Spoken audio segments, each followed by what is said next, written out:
అండి, ఇవాళ tasty fish పులుసు చేస్తున్నాను. సో ఏంటంటే అందరూ నా ఛానల్ని లైక్ చేసి సబ్స్క్రైబ్ చేసుకొని నన్ను సపోర్ట్ చేస్తారని అనుకుంటున్నాను.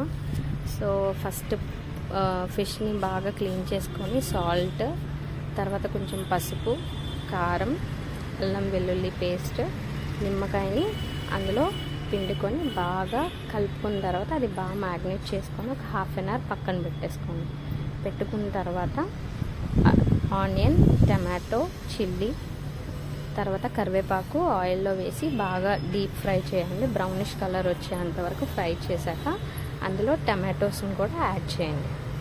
యాడ్ చేసి దాన్ని బాగా ఫ్రై చేసిన తర్వాత అందులో కొంచెం సాల్ట్, కొంచెం మిర్చి పౌడర్, గరం మసాలా పౌడర్ అన్నీ అందులోనే ఉంటాయండి. నేను ఆడించుకున్న కారం కాబట్టి ఆ కారమే నేను యాడ్ చేసుకుంటానండి, ఇంకేమీ యాడ్ చేయకుండా. సో కారం వేసి బాగా ఫ్రై చేసిన తర్వాత అప్పుడు అందులోకి చింతపండు గుజ్జు తీసిన పులుసు అందులో వేసుకుంటానండి. వేసుకున్న తర్వాత బాగా మరగాలండి.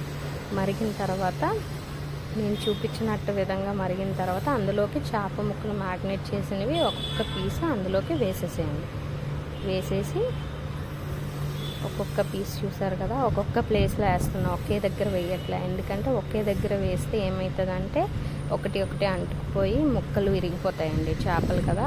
సో అందుకే ఒక్కొక్క ప్లేస్లో ఒక్కొక్క దగ్గర వేయండి. వేసి బాగా మరగనియండి. మరగనిచ్చిన తర్వాత అది ఎలా కనిపించాలంటే ఫిష్ మరిగిన తర్వాత ఆయిల్ అంతా ఒక సైడ్కి వచ్చి పొడుగల్లా ఉంటే ఫిష్ బాగా పులుసులో బాగా మరిగినట్టండి. మరిగిన తర్వాత దాన్ని మీరు కొత్తిమీర లాస్ట్లో వేసుకొని ఆపేసుకుంటే ఫిష్ పులుసు రెడీ. వేడి అన్నంలో ఫిష్ పులుసు వేసుకొని తింటుకుంటే సూపర్ ఉంటుందండి. మీరు కూడా ట్రై చేసి నాకు లైక్ చేసి కమెంట్ చేయండి. Thank you, bye.